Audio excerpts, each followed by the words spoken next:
First contact deception. The holographic display aboard the TES Meridian filled the bridge with an eerie blue glow as Commander Sarah Chen studied the approaching vessels. Their sleek, crystalline designs marked them as Arcturian ships, the self-proclaimed masters of the Orion Arm.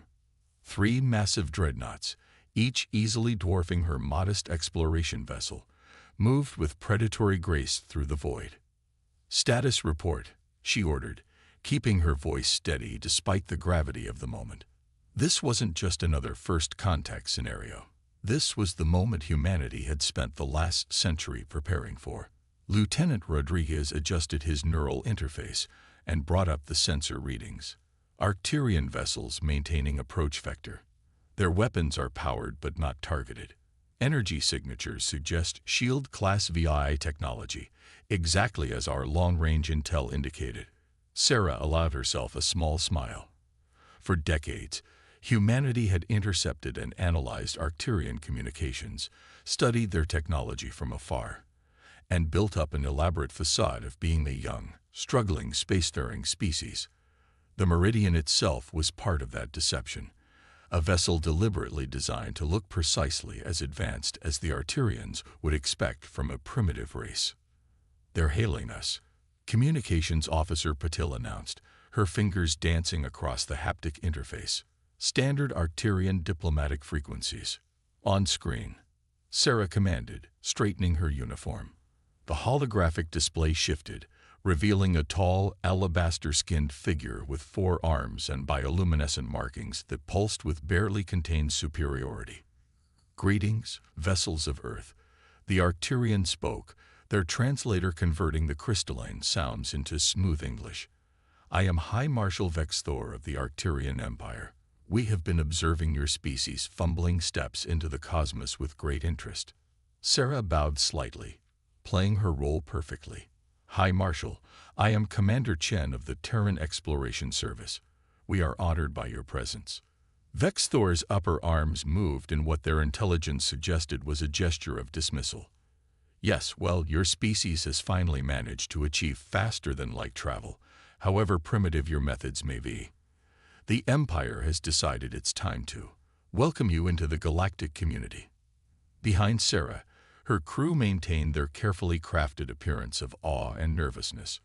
None of them betrayed any sign that humanity's true FTL capabilities had surpassed the Arcturians' crystal drive technology decades ago. "We are grateful for the Empire's recognition," Sarah responded, adding just the right touch of eagerness to her voice. "Our people have so much to learn." Indeed, Vex Thor's bioluminescent patterns flickered with amusement. "Your species will be granted protectorate status within the Empire. We will guide your development, manage your resources, and ensure you don't accidentally destroy yourselves with technology beyond your understanding." Sarah allowed her expression to shift to one of concern. "Protectorate status? I'm afraid I don't have the authority to make such decisions. Our planetary council would need to." "Commander," Vex Thor interrupted, their patterns now pulsing with harsh reds. "Perhaps I should be more clear. This is not a negotiation. The Empire has detected your primitive attempts at colonizing nearby systems. Without our protection, you would inevitably encounter species far less benevolent than ourselves. Accept our generous offer, or face the consequences of rejection." Sarah's crew tensed, but she maintained her facade of diplomatic concern. "High Marshal, please understand. I must consult with Earth's leadership. We've never encountered a situation like this." "Very well," Vex Thor conceded with obvious disdain. "You have 1 planetary rotation to communicate with your leaders. We will expect your surrender. Your acceptance. By then." The transmission cut off abruptly. Sarah waited exactly 3 seconds before activating the quantum entanglement communicator hidden beneath layers of primitive electronics. "Control, this is Meridian. Operation Trojan Horse is proceeding exactly as projected. Arcturian forces have made contact and delivered their ultimatum." The response came instantly, bypassing all conventional detection methods. "Understood, Meridian. Ghost Fleet is in position. Continue as planned." The Empire's arrogance will be their undoing. Sarah looked at her crew, no longer hiding their true capability and training. Send the coded signal to all our primitive colonies. It's time to show the galaxy why humanity spent a century hiding our true strength. As the Arcturian dreadnoughts loomed outside, none of their advanced sensors detected the quantum ripples spreading through space, the wake of hundreds of stealth vessels moving into position. Humanity's ghost fleet, led by the HMS Shadowblade, was about to reveal why you should never mistake patience for weakness. The true First Contact War was about to begin, and the Arcturians had no idea they'd already lost. The Ghost Fleet rises. Admiral James Harper stood on the bridge of the HMS Shadowblade, watching the quantum display as hundreds of stealth vessels emerged from their dimensional pockets. The massive ship, nearly invisible against the backdrop of space, represented everything humanity had kept hidden for a century. Fleet status, he commanded, his neural link pulsing with data from every ship under his command. Captain Maya Patel's voice came through the quantum network. All vessels reporting ready. Admiral. Quantum shields at full capacity. Phase cannons charge. The Arcturians still haven't detected our presence. The Shadowblade's bridge hummed with barely contained energy. Unlike the crystalline technology of the Arcturians, humanity had developed something far more advanced. Quantum manipulation technology that didn't just bend space, but rewrote its rules entirely. Signal from the Meridian, Lieutenant Park announced. Commander Chen reports the Arcturians are growing impatient. They're charging weapons. Harper smiled grimly. Right on schedule. Begin Phase 1. Across the void, the quantum network carried his orders instantly. 100 stealth vessels, each one more advanced than anything the Arcturians had ever encountered, moved into position around the Empire's dreadnoughts. Sir, Maya reported, the Arcturian flagship is powering up their main crystal cannon. They're targeting the Meridian. Let them fire, Harper ordered. Commander Chen knows what to do. On the quantum display, they watched as the Arcturian dreadnought unleashed a devastating beam of crystalline energy at the seemingly defenseless Meridian. The beam struck and passed straight through the ship as if it wasn't there. Holographic projection systems functioning perfectly, Park confirmed. The real Meridian is safely out of range. Harper straightened his uniform. Open a channel to High Marshal Vex Thor. Let's show them what they're really dealing with. The Arcturian leader's face appeared on the quantum display, their bioluminescent patterns still glowing with superiority. That was about to change. What trickery is this? Vex Thor demanded. Your primitive vessel. I am Admiral James Harper of the Terran Ghost Fleet. Harper interrupted, his voice calm but carrying absolute authority. That primitive vessel was a projection, just like humanity's apparent technological level for the past century. As he spoke, the Shadowblade and its escort ships dropped their quantum stealth fields.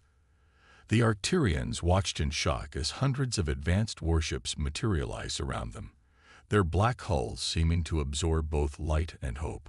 Impossible, Vex Thor whispered, their patterns now pulsing with fear. Your species, you couldn't have hidden this. But we did, Harper replied. While you watched our fumbling steps into space, we studied you. While you planned to enslave us, we prepared to show you why that was a mistake. Your crystal technology is impressive, High Marshal, but quantum manipulation, that's something else entirely. To demonstrate his point, Harper nodded to Maya.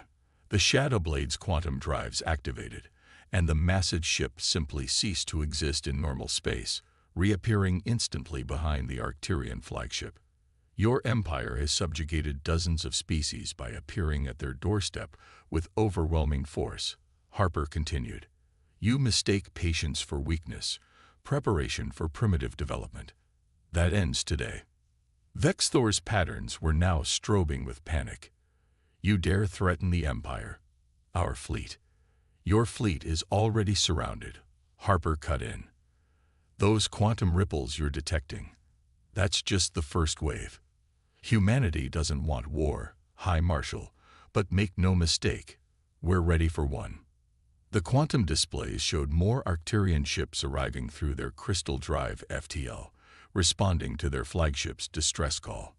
Harper remained unimpressed. Lieutenant Park, show them a fraction of our capabilities. The Shadowblade's phase cannons powered up, their quantum-enhanced beams targeting specific points on the nearest Arcturian dreadnought.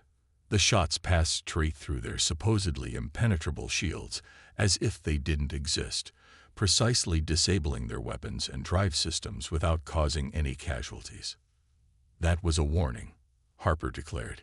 Your shields operate on crystalline harmonics, impressive technology, but quantum beams exist in multiple dimensional states simultaneously. You can't block what isn't entirely there. What do you want? Vex Thor asked, their superior attitude completely shattered. Simple. Humanity will take its place in the galaxy as equals, not slaves. You will acknowledge our sovereignty, withdraw your forces, and begin diplomatic relations properly. Or, Harper let the threat hang in the air as more Ghost Fleet vessels revealed themselves, each one a testament to humanity's true technological advancement. You have 1 hour to contact your Imperial Command and deliver our terms, Harper finished. Choose wisely, High Marshal. Humanity spent a century preparing for this moment. How long has your empire spent preparing for us? As the transmission ended, Maya approached Harper's command station. Do you think they'll accept? Harper watched the Arcturian ships on a quantum display, their crews undoubtedly in chaos as they realized the true situation. They don't have a choice. The question isn't whether they'll accept, but how many other subjugated species will rise up when they learn the Empire isn't as invincible as they thought. The Ghost Fleet maintained its position, hundreds of quantum-enhanced vessels surrounding the Arcturian forces. After a century of hiding, humanity had finally revealed its hand. The galaxy would never be the same. Battle of the Void Gates. The Arcturian Empire's response came not through diplomacy, but through the largest fleet mobilization in galactic history. 500 Crystal Drive warships converged on the Void Gates, ancient mysterious structures that served as the galaxy's primary FTL travel network. Their strategy was simple: control the gates, contain humanity. Captain Maya Patil now stood on her own bridge aboard the HMS Spectre, watching the massive Arcturian armada through quantum sensors. The Spectre, sister ship to the Shadowblade, held position near the Perseus Void Gate, cloaked in quantum fields that made it invisible to conventional detection. They're really going all in, her XO, Commander David Chen, observed. Practically stripped their core worlds of defenses for this. Maya nodded, studying the tactical display. Pride is expensive. Senior Command knew they wouldn't accept their loss of face. That's why we're here. The quantum network lit up with Admiral Harper's transmission from the Shadowblade. All Ghost Fleet vessels. Execute Operation Checkmate. Remember your training.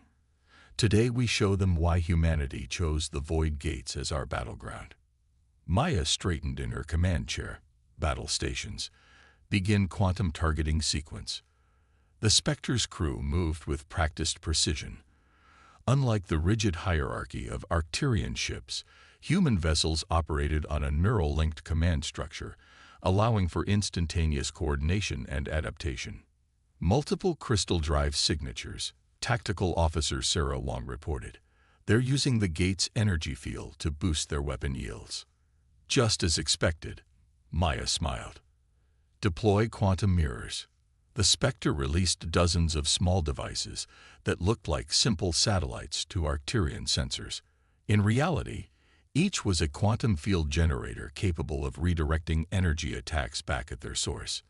The first Arcturian strike came as a massive crystalline beam, powerful enough to shatter a planet. It passed through the space where they thought the human fleet was hiding, and met the quantum mirrors. Mirror array functioning perfectly, Sarah announced. Enemy beam redirected. On the tactical display, Maya watched as the Arcturians' own weapon turned back on them, shattering the shields of 3 of their dreadnoughts. The enemy fleet reeled in confusion. Now, Maya ordered, Execute primary attack pattern. The Ghost Fleet move is 1. Quantum drives activated simultaneously as hundreds of human ships phased in and out of normal space, appearing at seemingly impossible positions throughout the Arcturian formation. The Void Gate's ancient energy field, rather than hindering them as the enemy expected, actually enhanced their quantum capabilities. Multiple targets locked, Sarah reported. Phase cannons charge. Fire at will. The space around the Perseus Gate erupted in quantum-enhanced warfare. Human ships, virtually invisible to Arcturian sensors, struck from constantly shifting positions. Their phase cannons ignored crystal shields entirely, precisely targeting propulsion and weapon systems.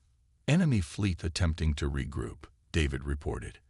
They're trying to form a defensive sphere around their command ship. Maya opened a channel to Admiral Harper. Sir, they're following the predicted pattern. Ready to execute Phase 2. Proceed, Captain. Harper's voice came through clearly. Show them why we spent decades studying the Void Gates. Maya turned to her engineering chief, Dr. Rajpatal. Doctor, activate the quantum resonance device. Raj's fingers flew over his console as he initiated the device, humanity's greatest secret weapon. Based on their research of the Void Gate's ancient technology, it could manipulate quantum fields on a massive scale. Resonance field establishing, Raj reported. Gate energy synchronizing with our quantum matrix.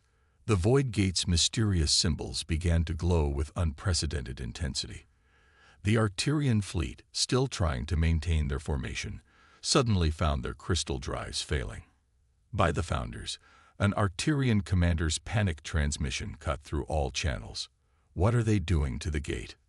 Maya opened a broad spectrum channel. Attention Arcturian fleet.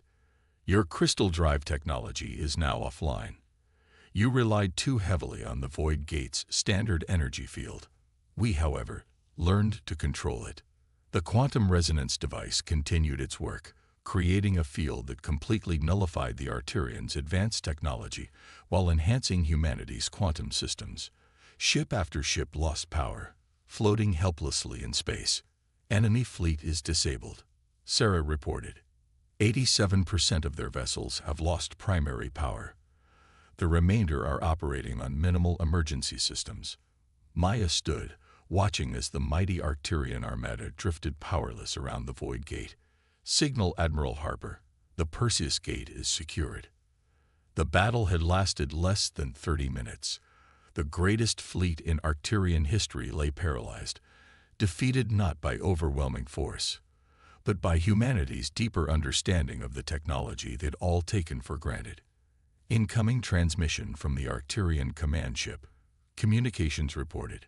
There, requesting terms of surrender.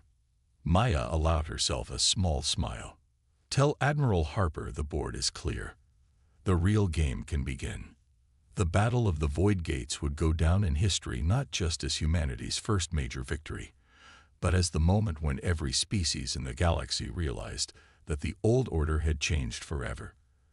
The question now wasn't whether the Arcturian Empire would fall, but what would rise in its place. The alliance shifts. The Grand Council chamber on New Geneva Station hummed with tension as representatives from 30 different species gathered for an unprecedented meeting. 3 weeks after the Battle of the Void Gates, the galaxy's political landscape was transforming faster than anyone had predicted. Dr. Elena Santos, Earth's chief xenodiplomat, stood at the central podium, her dark eyes scanning the assembled aliens. The chamber itself showcased humanity's true advancement, quantum field architecture that could reconfigure itself to accommodate any species' environmental needs. The Arcturian Empire's fleet remains disabled but intact, she began, her voice carrying clearly through personalized translation fields. As promised, no lives were lost. Humanity seeks change, not conquest. A Nexarian delegate, their crystalline form shimmering with nervous energy, spoke first. For 3 centuries, our people paid tribute to the Empire. We believed their crystal technology was insurmountable. Yet they paused, facets glinting. You turned it off like a simple light. Not just turned it off, rumbled Kittel, the massive Void Walker representative. They mastered the gates themselves. Technology our oldest records call divine. Elena raised her hand for quiet as excited discussions broke out across the chamber. Humanity spent a century preparing, yes, but not for dominance. We prepared for this moment, the opportunity to reshape galactic civilization into something better. The chamber's quantum displays activated, showing the disabled Arcturian fleet still floating around the Perseus Gate. Alongside it, data streamed showing the Empire's rapid political collapse as subjugated worlds declared independence. Already, 17 former Imperial worlds have requested diplomatic relations, Elena continued. The Arcturian Empire's grip was based on technological superiority and fear. Once those were broken, and what guarantee do we have? Interrupted Tilara, the Seldavian ambassador, their feathers bristling, that humanity won't simply replace the Empire. Your quantum technology clearly surpasses anything in known space. Elena smiled. An excellent question, which is why I'm authorized to make this announcement. Humanity will be sharing our quantum technology with all species who join the new galactic cooperative. The chamber erupted in shock. Even the stoic Void Walkers showed surprise, their ethereal forms pulsing with unexpected colors. Not all of it, obviously, Elena clarified as the commotion settled, but the basic principles, enough for each species to develop their own quantum applications. We believe true stability comes through balance, not dominance. She gestured, and the quantum displays shifted to show technical schematics. These are the plans for basic quantum field generators. Consider them a gesture of good faith. Our scientists are prepared to help your research teams understand and adapt the technology. The Nexarian delegates' crystals chimed with excitement. This would revolutionize our entire civilization. Our crystal tech could be enhanced beyond imagination. Precisely. Elena nodded. Each species has unique insights, unique approaches. Humanity doesn't want subjects or servants. We want partners. As the delegates pored over the technical data, a new transmission cut through the chamber's communications. Admiral Harper's hologram appeared, his expression grave. Dr. Santos, we have a situation. Long-range quantum sensors have detected something concerning. Something's coming through the outer void gates, something big. Elena felt her heart rate increase, but kept her voice steady. Arcturian reinforcements. No, Harper's image flickered slightly. The energy signatures are completely unknown. Whatever's coming, it's not from any civilization we've encountered. The chamber fell silent as the implications sank in. The galaxy's political upheaval had attracted attention from beyond known space. How long? Elena asked. At their current speed, 3 days until they reach the Perseus Gate network. Doctor, the void gates are activating in patterns we've never seen before. Whatever built them, I think they're coming to check on their property. Elena looked at the assembled delegates, seeing their fear and their hope. The Arcturian Empire had fallen, but that was just the beginning. Now humanity and their new allies faced something far more mysterious. Well, she addressed the chamber. It seems the galaxy needs to stand united sooner than we expected. Who's with us?